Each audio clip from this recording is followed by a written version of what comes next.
asking the questions mainstream journalists will never ask. This is your Richie Allen Show on richieallen.co.uk, Fab Radio 2 in Manchester, and triggerwarning.tv. I'm very much looking forward to speaking with our guest this evening in this first hour. He was last with us on the programme back in the spring of last year. An amazing man, a former Royal Navy microwave weapons expert, and as I mentioned earlier, incredibly used to debrief captured spies during the Cold War.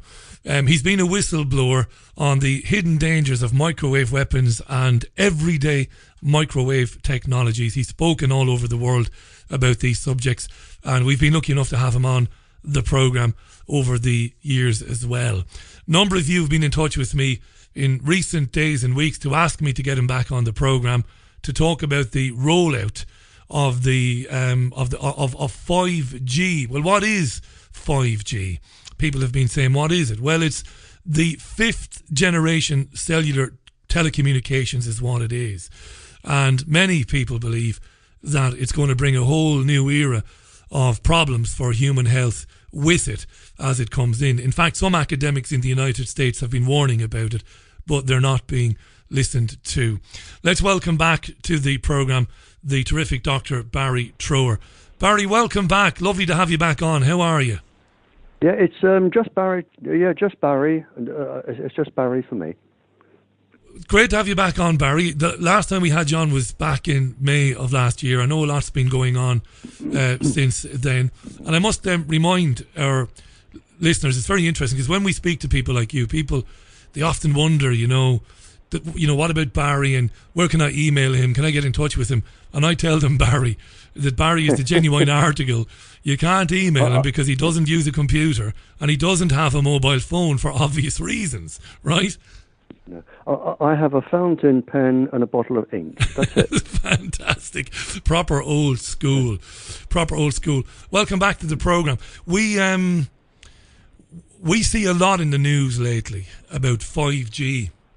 In fact, the UK independent broadsheet, well, it's not a broadsheet newspaper anymore, sadly, is running a story this week about the President of the United States, Donald Trump, who wants to build his own internet and mobile phone network using 5G, making it super fast, and which might allow him kind of stave off the Chinese and the Russians and anybody else spying on his phone calls. This technology, Barrie, I'm guessing that the public at large really don't know very much about it. They've had 3G smartphones, they've had 4G smartphones. We know that 5G is on the way. What is your understanding of what it's going to do, what it's going to be, and why we should be paying attention to it? Well, it's not just the general public who don't really understand it. The scientists who have produced it have absolutely no idea of the mathematics of the waveform that it's going to produce or that it is producing. We know that it is generally it's in the gigahertz range. Now I'll explain that. But the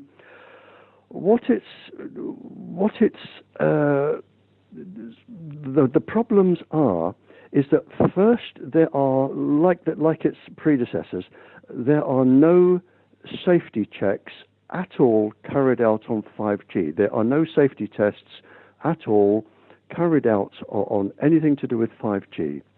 It is known that the gigahertz range, in other words, the waveform, the waves that come out, it is known that they are in the same frequency as some of our cellular processes in our body, some of our cells. It is known they can interfere with the cellular processes of the body.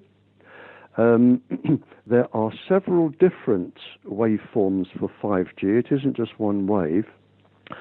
Already, I do know that 40 leading groups of scientists in 40 countries, leading scientists in 40 countries have warned that the waveforms from 5G can be particularly harmful, not just to humans, but to all living species. And I can tell you as a military man that one of the top waveforms for 5G is incredibly close. And in terms of electronic waveforms, there really isn't much difference from the new microwave weapon called active denial that is now in use for crowd control to subdue and bring down crowds. And that is known or reputed to cause visual disturbances, certainly neurological disturbances, heart disturbances, all sorts of things. Now, that is the new active denial, which can be also released from aircraft or beamed from aircraft. That is incredibly close to one of the frequencies on 5G. And as I said, the waveform is so mathematically complex that nobody can really tell you how it's going to react, other than it makes a damn good weapon. And we are now producing this and handing it to toddlers. You and I spoke many years ago on television in London, and you spoke. I didn't know anything about any of this at the time.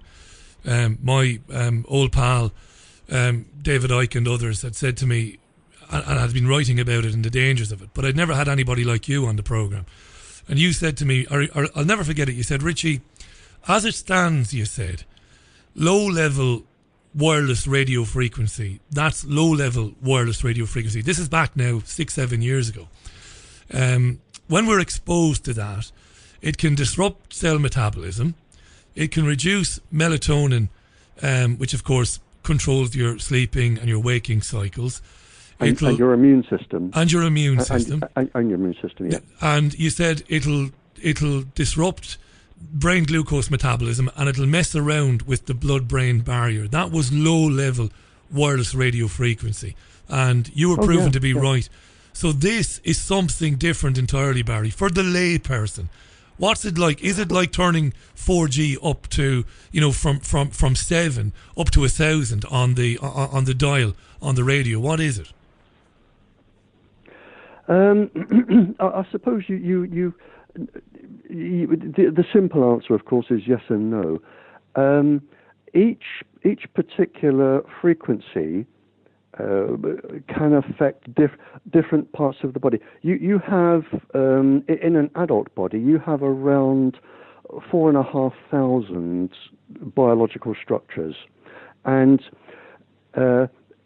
every part of your body, every single part of your body is in communication with every other part. Every single cell in your body produces its own electric and magnetic field. And it's like a constant chatter that goes on in your body all the time. But they all have their own different resonant, cyclotronic, and circadian frequencies. Now, when I was talking to spies and studying this during the Cold War, it was realized that different frequencies could cause different things to happen in the body. There's a frequency that can cause the bowel to collapse, the eyes to go funny, the heart to collapse, and so on. And there are 4,500 different structures in the body that can be known to be affected. So as you run through the 2G, 3G, 4G, then you can affect different ones. When I was talking to spies, and my list, the list that I made, I suppose I had an active list of networks then that used between 40 and 60 different frequencies that could cause up to around 100 neurological and physiological conditions. The latest list that I have, I've seen one of 600. The latest list I've seen or heard of is now 750 different frequencies that can cause neurological, physiological harm. But it isn't 750 where you get this one or this one or this one. Mathematically, it is 750 factorial, which means you can get the effects of 1 multiplied by 2, multiplied by 3, up to 750. Now, 5G is going to encompass a lot of what all of the other Gs have and introduce its own as well. And this is why the top scientists in 40 countries have actually signed a petition saying, you cannot do this. But like all of the other Gs, the industry and the government scientists are choosing to ignore the entire scientific body throughout the world and just plod on regardless, because they are actually above the law. They can buy the law. The industry, I had a symposium here not too many months ago there were 11 professors and research doctors here for 4 days discussing all of this and turning it into a DVD. And they were just absolutely horrified that nobody is being listened to. And the producer of this, he said, well, I've researched this industry, and it is now estimated at $17 trillion. $17 trillion. 17 trillion. And when you have that much money, you can buy governments, you can buy countries, and it's not difficult to buy scientists. It really isn't. That will do an experiment which is legitimate but not accurate, and it will cause confusion. And this is what they're doing, and they're going to get away with it because they are above the law. Can I ask you this, Barrie? Let me ask you this. Will we, again, going back to when we first began talking, we talked about the effects of radiation on the smallest creatures in the world. Well, not the smallest creatures, but the smallest creatures that we come into contact with every day. Birds, of course, and bees and insects. Yeah. Are we going to see, because we talked about how back in the early 2000s we saw incidences of birds falling out of the sky, birds abandoning their nests, all sorts of issues that we saw back then. Are these issues, are we going to see more of this in the next 2 to 3 to 4 years? Yes, it's going to get worse. In my paper, which I wrote 3 years ago now, Wi-Fi thalidomide in the making, I predicted for the human race that, and David Icke picked this up and published it, I didn't predict, I proved, using government figures, World Health Organization figures, secret figures, I proved that in just 3 generations, 60 years of human life, only of the exposed populations, only 1 in 8 children after 3 generations could be born healthy. Now, that has been, people picked that up and ran with experiments, which I'm very pleased of. And oddly enough, I read just a few days ago that experiments show that entire species of animals, entire species can be extinct in 5 generations. Now, that would match my prediction, because if you've got only 1 in 8, roughly after 3, you then don't have enough population of anything to sustain a workable population. So it's been published, I read it just a few days ago, that they are now showing that after 5 generations for some animals, they could become extinct, except, and this is interesting, except bacteria and viruses. They seem to proliferate and grow and become more deadly in microwaves. So while it's destroying, while it's destroying the biological makeup of creatures, of mammals, of marsupials, of human beings, it actually increases the potency of viruses and some bacteria. That's extraordinary. Oh yeah, it was because this came up in our conversation, and I can tell you he wouldn't mind. He's published it. It was Professor Moskala, who is the senior professor of Vienna University. I mentioned this, and he said, "Oh yes," and he came out with the proteins on the bacterium and that. But it's known and it is published that bacterium, when they're exposed to microwaves, they can reproduce so rapidly that they have a defensive mechanism. Well, of course, they are the oldest living beings on the planet. They've developed a defensive mechanism, and they reproduce more rapidly, and they become immune to antibiotics. They sort of turn into sort of a superbacterium. There's a couple of quotes I want to just read out here from learned men and women. This is Olga Sheehan. She's a former employee of the World Health Organization, and she wrote a book called No Safe Place. You might be aware of Olga, Barry.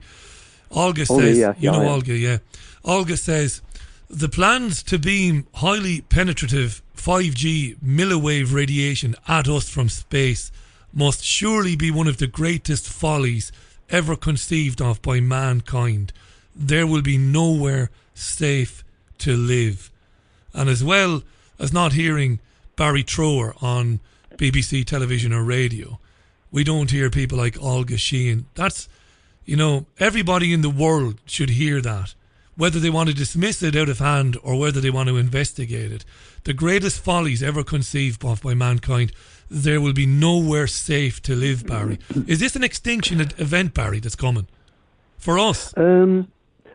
To be honest, I don't study ecosystems and biological systems, but I don't consider myself knowledgeable enough with respect to answer that question. Fair enough. I don't know what's behind the people who are doggedly ignoring most of the world's leading scientists, ignoring all of the cancer statistics, the birth statistics, the animal statistics. They are ignoring everything, whether it is just to increase their 17 trillion to 20 trillion and then sort of leave things and do a runner and hide somewhere, or it is an extinction program. I have you no idea. You don't know. And out of respect for you, by the way, my friend, I've known you a long time. Out of respect for you, I wasn't asking you that because I wouldn't do that because it's not right. Yeah. And I know you're going to give the proper answer anyway. Forgetting about what or what isn't behind it or why, just the bare bones of what we know, we have to consider that it could be extinction. But then there are other learned men and women who are saying that we're being transformed by other means anyway, human beings, through immunization, through vaccination, through geoengineering, and that maybe some sort of hybrid human being of the future would be able to withstand some of this stuff. But I know this is only stuff we can speculate on. But if we leave that to one side, go ahead, Barry, go ahead. Yeah, no, not quite, because you with these microwaves, and it is known. There are 20, 30,000 research papers. With microwaves, we do know that every living thing on the planet, except bacterium and virus, every living thing, trees, everything, plants, every single thing, birds, fish, everything is affected by microwaves. Now, with us, when they're beaming these down from satellites, you have nowhere to go. Nowhere. You have absolutely nowhere to go. But you do have a choice at the moment not to be vaccinated. You have a choice not to eat certain foods. There is a little choice that you can have. It may be living away from the general population, which some people would quite like, but you have a choice not to do those. There is no choice with microwaves. You've nowhere to go. I want to read another quote. By the way, Barrie Trower is live on the line from his home this evening. It's great to have Barry back. It's been ages. He's had an amazing career as a former UK Navy weapons researcher. He's an expert in directed energy weapons, and of course, at one time, Barrie debriefed Cold War spies. An extraordinary man, and he's been talking about these issues for many, many years. Let me just throw another quote at you there. By the way, I do accept your point, by the way, that at the moment you can exempt yourself from vaccines and that sort of stuff. You're absolutely right, Barrie. But we've interviewed young men and women on this programme who've been put under enormous pressure by local health authorities to vaccinate their children under threat of, if you don't go along with it, you'll get reported to social services. All of that's coming down the line, but you're right, and I'll agree with that. Let me just read another quote, by the way, just to back up what Barrie has been saying.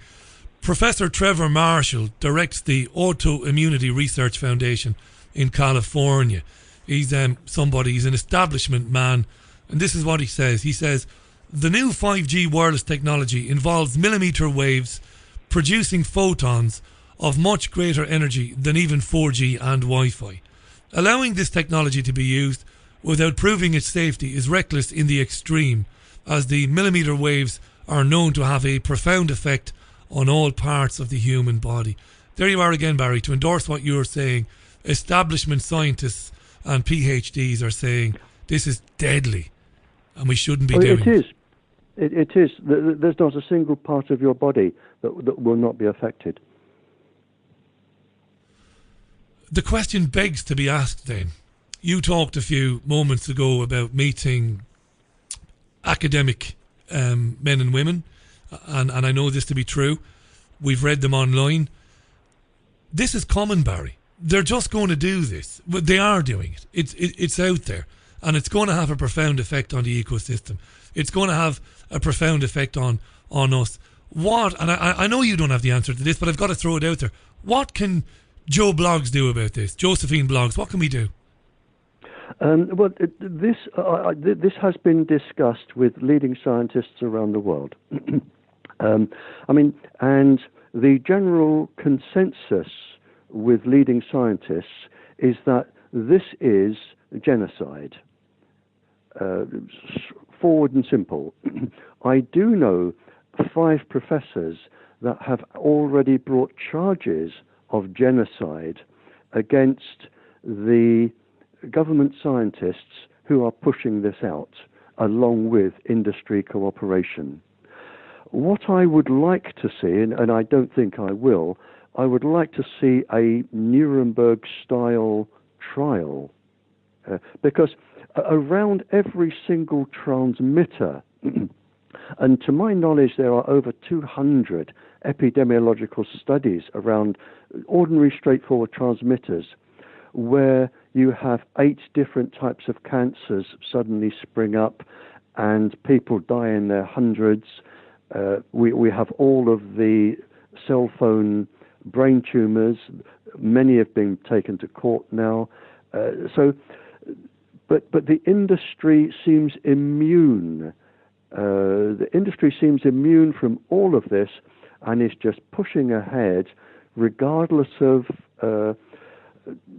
petitions, international petitions from, I know in one of my papers, I think I cited over 200,000 of the world's top medical consultants, scientists, something like 200,000, who were all, I listed them, who were all really worried about this.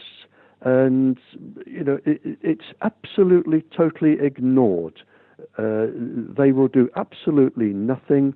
And their attitude is, we have the money, all you have to do is take us to court. It's as simple as that. But court cases with these can take years, and you need to be very, very rich. You do indeed, don't you, Barrie? Not only that, but you need to have a lot of faith in the justice system, don't you? That you're going to get a judge or you're going to get a panel of people whom are impartial. And this is a problem as well. Loads of questions and tweets on this. Limiting your exposure to it. I've been reading articles today, including your own work, Barrie, looking back over your own terrific body of work over the years, and I understand that maybe I don't know how expensive these things are, but people have said to me, get an EMF meter, obtain readings and identify hotspots, and if you can avoid those hotspots, all the best, or even mitigate exposure. Eliminate the source if you can. Try and stop the smart meter being introduced to your home, although the smart meters are being rolled out. Do you recommend that, an EMF meter, and try to limit your exposure? Is that a possible way of offsetting the effects of it? The EMF meters that are out at the moment wouldn't pick up 5G anyway. Wow. They certainly don't pick up the pulse frequencies. They have quite a narrow range. So the only meter I know that will pick up just about everything that's coming around is a full-range electromagnetic spectrometer, and they are around £5,000 to buy. Wow, and you really need an electronics degree to read all the dials and work them. So good luck with you that. can hire people that will come and do this, and you can shield, but it can be very expensive. But the other thing that I've noticed around the world, and I've zigzagged all over the world, is that the main transmit, apart from 5G, the main transmitters tend to be put up in poor areas. With no disrespect to poor people, they tend to be put up in very heavily dense populated poor areas because they know poor people cannot take them to court. 5G are different. 5G are taking a different approach here. They're having a very short range from their transmitter, and they're going to put it, well, they are putting it, on every single lamppost, every street sign.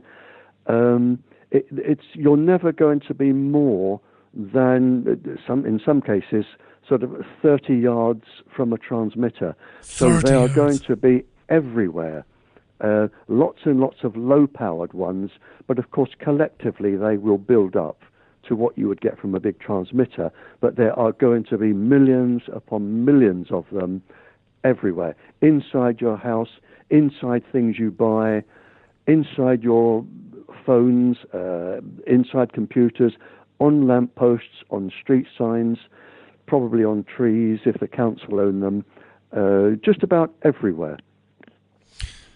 Couple of questions, Barry, before we run out of time. The control of thought. This is a thing you and I have talked about over the years. The person operating this, or persons, if they want, they can plant suggestions in people. They can plant subliminal. They can give them ideas. They can make them think certain things and maybe even do certain things. There's no doubt about this, right? Oh, even better than that. What it's called audio hallucination. They can do that, and it's an amazing. I've actually seen it in working. It's an amazing thing. They can beam the pulsed microwaves towards your head or your body, and you will hear actual voices and sounds as if somebody was standing right beside you and talking to you, and you'll look round and you'll see nobody here. But they can do any voices, and the dangerous thing, this is used in brainwashing, the dangerous thing is that they can pretend to be an angel or a god or a demon, and they can convince you, as I have read, they can convince you that if they are a Holy Spirit, that you need to do this to destroy evil. And they can get you to do things that you wouldn't ordinarily do. It's quite a sophisticated form of brainwashing, but it's called audio hallucination, and it is so popular, it's actually been picked up by big department stores, and they beam people coming in to say, you would like this meal and not that meal, which is more expensive, or you want to buy this because your wife will be pleased, or they're actually targeting people. and that's been taken to court and proven.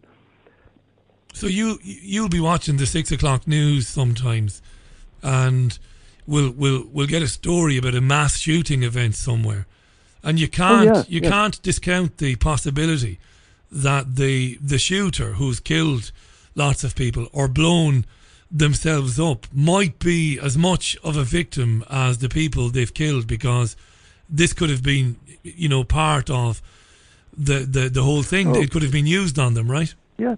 It's so easy, and I say this with no disrespect to you, sir.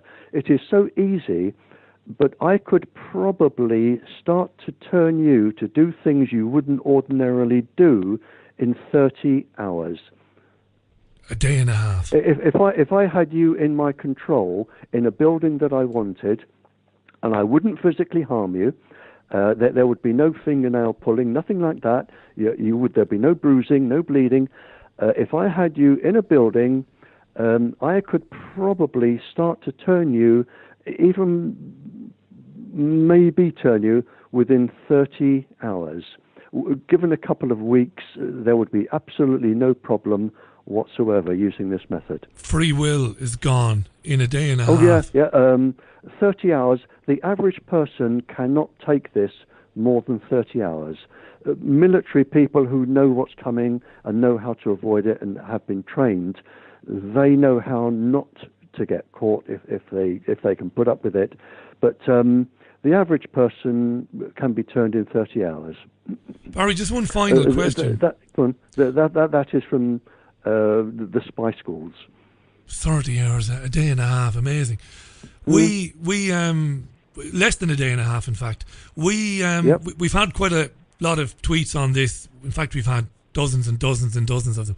There's a bit of a discussion going on the Twitter page. Listeners are talking about microwave ovens. You and I, again, going back some years, we talked about microwave ovens. Should people get rid of their microwave ovens, Barry, or is it a case of it's too late to do that now? What do you say to that? There are 2 or 3 different answers to this. It's always been recommended, even by people who make microwave ovens, that you should never cook baby food or children's food in microwave ovens. The reason being is that food is made from living things, be they plant or animals, and the living tissue still has the protein structures that can be affected by microwaves. And if you affect the protein structures, they can become what are known as prions or rogue proteins, and they could start to affect the body when they go in. When you digest them, it may be 20, 30-year process. Nobody really knows. But if you change the protein structures of what you are eating, that could have a knock-on effect in the body. This is why they say never do baby food or children's food. Now, if you're my age and you want to do a quick potato or something, there shouldn't be any difference in me.